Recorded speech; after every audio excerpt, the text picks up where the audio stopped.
In the Avatamsaka Sutra and the Dhammapada, the Buddha teaches us how wonderful all living beings possess the wisdom and virtue of the Tathagata, yet due to delusion and attachment, they fail to realize it. If you let go of delusion, unimpeded wisdom will naturally appear before you, like a beggar wandering the world, unaware of the priceless jewel in his hand. Sentient beings possess full Buddha nature, yet wander in suffering, clouded by the three poisons. We all possess a complete Buddha nature, yet we suffer endlessly because we fail to realize it and blame external circumstances. The Buddha, after 49 days of meditation under the Bodhi tree, declared that nothing is more pitiable than sentient beings lost in samsara. Despite possessing Buddha nature, we are like a beggar holding an invaluable gem, unaware of its true worth. Though the capacity for peace and mindfulness is within us, we constantly look outward and blame others.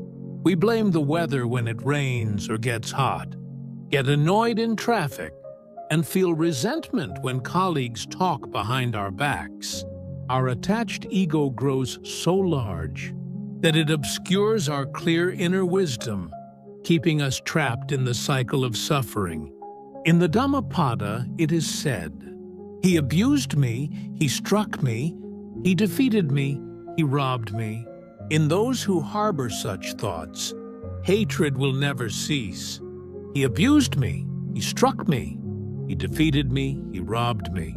In those who do not harbor such thoughts, hatred naturally subsides. Hatred is never appeased by hatred. It is conquered only by letting go. This is an eternal truth. Clinging to a harsh word and fueling internal anger is a foolish act that burns oneself first. When our ego is touched, a natural reflex occurs. Yet instead of pulling back from spiritual fires, we embrace them and kindle them into a larger blaze. It is like carrying a bag of trash home, displaying it in the living room, and complaining about the smell. Discomfort and anger are not created by others. They are produced within our own minds. Only when we realize this can we truly let go. In the Satipatthana Sutra, the Buddha teaches us, "Monks, how does one observe the body?" A monk clearly observes inhaling and exhaling, knowing when a breath is long or short. Whether walking, standing, sitting, or lying down, he remains fully aware of every movement. When pleasant, painful, or neutral feelings arise, he observes their arising and passing away objectively, refusing to become a slave to feeling. When anger arises, mindfulness allows us to observe physical changes without being swept away. Mindfulness acts as a loyal guardian and a clear mirror of the soul.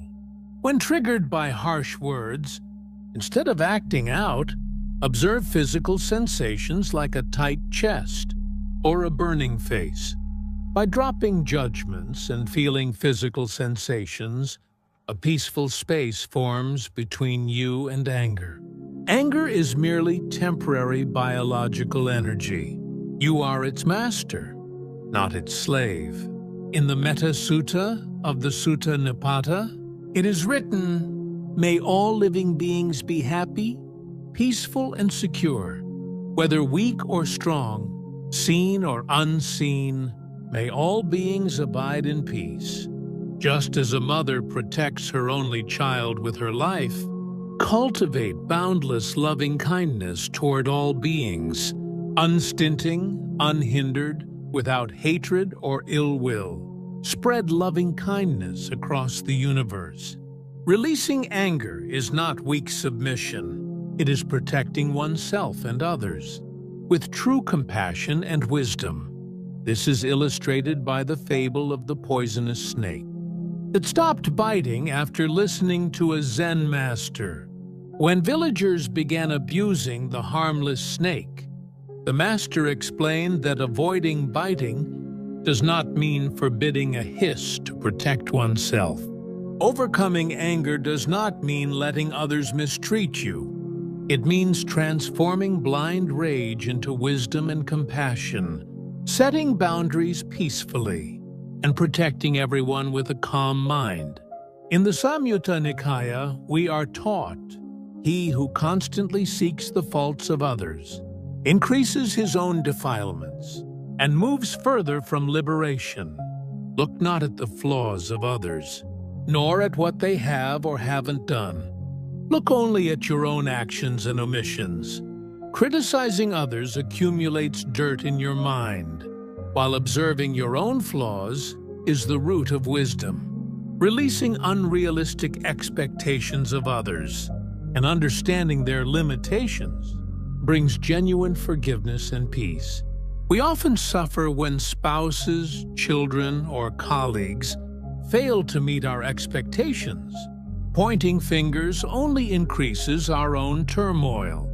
We must realize that others are also human, bound by their own habits, emotions, and ignorance.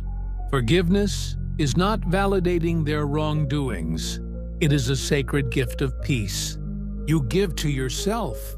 In the Diamond Sutra and Vimalakirti Sutra, it is said, all conditioned phenomena are illusory.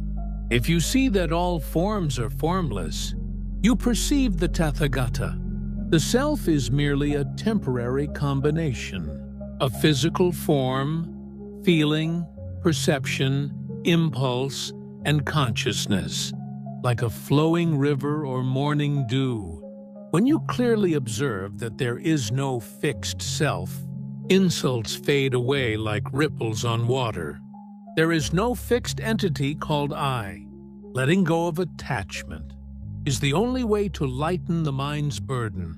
This is shown in the story of two monks at a stream. The older monk carried a woman across the water and set her down immediately. The younger monk agonized over the broken precept for hours, prompting the older monk to say he left her at the bank, while the younger monk was still carrying her in his mind. Anger and resentment reside within our minds, not outside. By letting go of passing encounters like drifting clouds, we achieve true liberation.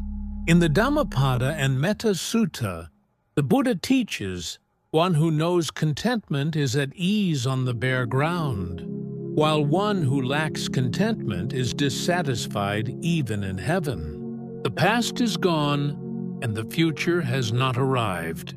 Only one who stays fully present in this moment attains true peace of life. Mind leads all actions. Act with a pure mind, and happiness follows like an unseparating shadow. Immersing yourself in the present moment and practicing contentment transforms daily life into genuine peace. Getting angry in traffic only turns you into a noisy alarm, harming your health. Instead, take a deep breath and observe the world around you mindfully. Like a child missing the flavor of a cookie due to distraction, we lose the present to past regrets and future anxieties. By stopping comparisons and fully engaging in the present, inner peace is restored. In the Dhammapada and the Shurangama Sutra, we are reminded, speak words that cause no harm to yourself or others, words that are truthful and beneficial. Harsh words strike like a dagger into the heart, leaving lasting wounds. Patience is the supreme practice, and one who embodies forbearance is the true victor. Practicing right speech and enduring injustice with patience safeguards inner merit. Harsh words spoken in anger are like sent letters that cannot be recalled, leaving lifelong scars. By remaining unshaken by others and practicing patient endurance, no fire of anger can ever burn you. Namo Avalokiteshvara, The universe conspires to help you.